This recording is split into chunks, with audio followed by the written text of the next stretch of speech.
guys, Nick Thomas here. Welcome back to the Academy of Historical Fencing. The 1796 Heavy Cavalry by Black Fencer is today's review.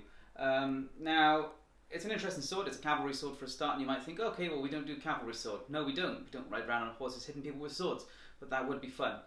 The system we teach from is a universal system for swords on foot, and cavalry swords ended up being used on foot quite a lot. For all kinds of reasons, commonly with rough ground or because you lost your horse. Why have you lost your horse? Well, because it's been shot at, lanced, bayoneted, it threw you. You look at sword accounts in Swordsmen of the British Empire, and you'll find loads of accounts of cavalrymen ended up fighting on foot. So yeah, it's the style we use is for all swords from cavalry down to cutlass and hanger and everything in between. So it's completely legitimate to use a cavalry sword for what we do, and again, fun. Like I use my light cavalry sword, for example. Anyway, this is the heavy cavalry sword. Now, the difference between a light cavalry sword and a heavy cavalry sword in the Napoleonic period for the British is the light cavalry was a bit shorter, heavily curved, with a flared tip and hitting power, and just a simple knuckle bow. The heavy cavalry had this big dish-style hilt. With a lot more protection, so it gets sort of some way towards a basket hilt protection in parts, and a completely straight and longer blade. And this is the one they call the wrist breaker. This is what it looked like.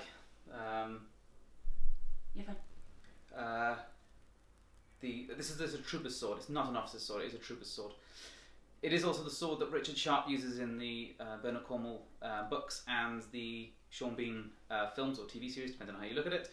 And yes, it wasn't an officer's sword, it was a trooper's sword, so it's a regular cavalryman. It was called the wrist breaker. It is famous to some degree then, and even more so today, for being an unwieldy, brutish, badly designed, heavy hitting, hard to use, awful design sword. All of those things.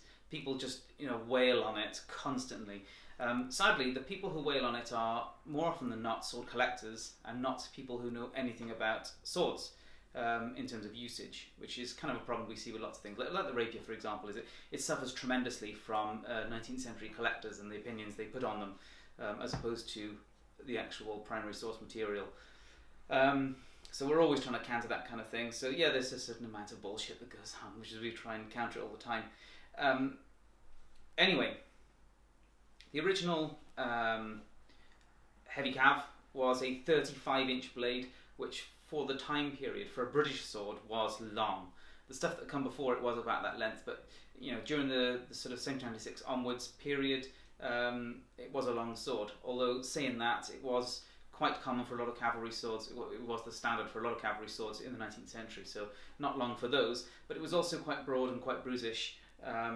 And just heavy all round. Now, on average, they tend to weigh about 1.1 kilos. They can vary a bit. Officers' versions are usually lighter, not always, and they have a slightly different ladder hilt, it's called. Offers the same kind of protection, but it just looks a bit fancier. So yeah, you're talking about 1.1 kilos. And I know, again, I've mixed weights and lengths, imperial and metric there. I keep doing that. So it's about 89 centimetre blade. And it is a bit unwieldy. There's no doubt about it for that. And then you think the French, the cuirassiers and that lot, the heavy cavalry of the French, they had a very, very long straight sword, even longer still. But it tapers an awful lot more with fuller in, going much further on the blade, much more blade profile taper, and it's designed for more thrust work. And although it's a very heavy sword, it's heavier in the hilt and lighter, particularly towards the tip, so it's much more agile than the bruise of the heavy cav. It's not to say it was a bad sword, the heavy cav. It's a little bit unwieldy, but nothing like people claim it is. They just kind of compare it to more sort of swords you'd expect to have a bit more finesse, and therefore consider it a bad sword. It's just, it is a brawler's sword, I would say. And the tip is the one really bad design to it, hatchet tip. It's just not very good. It's not a very good tip for thrusting. Anyway. The reason I have to describe that is because what became really common in the period was to modify them. And they modified the tips to go from that hatchet tip, so an asymmetrical tip, to a symmetrical, what was called spear point. because it looks like a spear. Which this is the kind of tip you tend to see on most sabres in the 19th century. And there's a reason for that, it's because it's bloody good. When they did this, not only did it reduce the blade length, it also reduced the weight. They tended to go from about 35 inch down to about 33 inch approximately. So they lost a couple of inches, but they were still a good length. That brought them down to the same length as the light cavalry, for example, exactly the same length, and became a much, much more agile sword. To give you an idea on specifications, a few people have sent me specs in for spear-tipped originals, and they are about 970 grams, around that area, and the balance down to about 12 centimeters from the kind of 15, 16 upwards of the original. So a much more agile sword.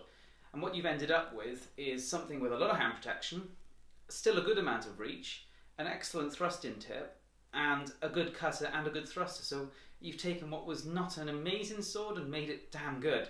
So yeah, when you modify the heavy cav into a spear-tipped blade, it does become a very good fighting sword. It still has cutting power, it gains good thrusting ability, it doesn't lose too much reach, and it still has all its protection. So it is a really good all-round fighting sword. So a lot of them were modified that way, and yet they still get the bad reputation for all of the things that were, labelled onto the hatchet tip originals.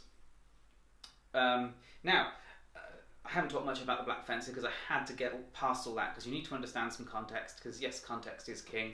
How does this compare to the originals, and what's it like as a sword? Well, it's 969 grams, which means the last one that somebody sent me specs for, an original, was only 1 gram heavier than this. So weight-wise, it is absolutely bang on. Balance, 12 centimeters. Again, identical to the original that somebody just sent me the specs for. So in overall size and weight and balance and rough handling, it is exactly like a spear-tipped original. And then when you handle this and you think, yeah, actually that's not unwieldy at all, it's actually a really nice fighting blade. Nice little light broadsword, basically. So specification-wise, Black Fencer absolutely nailed it. Now, when you order from them, you can order from the website now. It was a custom order, but now it is on their shop. I can't remember which blade lengths they've stipulated, but if you're going for a spear tip, you're going to want around about 85 centimeter, and if you're going for a hatchet tip, you're going to want to go for around about 89 centimeter to get sort of roughly the original length. And I would recommend most people go for the spear tip. It's a much better sword, particularly for any kind of infantry-based combat, and the longer hatchet tip is going to hit obviously substantially harder and be more unwieldy. So yeah, I would recommend you go for the spear tip. The guard, they obviously have made it slightly larger just because we've got to fit things like Red Dragon gloves in. So it's a whisker larger, but not much. It's very, very close. The style is matched really nicely. The level of protection is identical. The grip shape is nicely matched. So they've ended up with something that does look nice. It does match the original quite nicely. It does offer lots of hand protection, and overall it's a really nice fighting sword. And because it doesn't flare at the tip like the light cavalry, it doesn't hit like an absolute truck, which is an advantage. So yeah, I find it a really, really good weapon. In fact, I regret not having bought one myself now, because this belongs to one of my students. I gave Black Fencer all the specification to make me one, and then bought something else instead, which, can't have every sword. Or maybe I can. I'll work towards it. Yeah, I think I'll have to buy one myself now, because they are really nice. And you see, I did manage to put this small dent in it, because either me or the guy who owns this, when we were fighting it, hit it with a light cav. So they did manage to put a very small dent in it, which, every kind of knuckleball like this is able to bend a bit, and you can bend it back out, it's no problem. So yeah, it's really nice and strong. It looks great. It handles perfectly for the originals. So a really good training sword, particularly as, I've never seen anybody make a reproduction that is actually for sparring. So yeah, great sword. And in many ways, it offers a lot of advantages over the basket hilts that they sell, in that this is just inevitably so much stronger. just a really thick plate of steel as opposed to loads of bars. Basket hilts, they always suffer with the bars being bent in and snapping and stuff like that. It's the reality of basket hilts. So if you wanted something that is kind of broadsword-esque, that is just a bit more reliable, it doesn't take so much damage, it's good for that as well. And lastly, the officers' versions of these swords, by the way, they vary a bit, but they tend to be similar to the original, so the troopers' versions in weight and balance. There are some examples that gets a fair bit lighter, down to about 800 grams, but on average, this would represent an officer's version as a training sword quite well as well. So yeah, you've got almost every sort of common Napoleonic British sword option available from Black Fencer now, almost. Yeah, definitely recommend it. I actually can't think of anything I'd change on this. It worked really, really well. So thanks for watching. I hope you enjoyed the video. If you haven't subscribed, please do so. Cheers.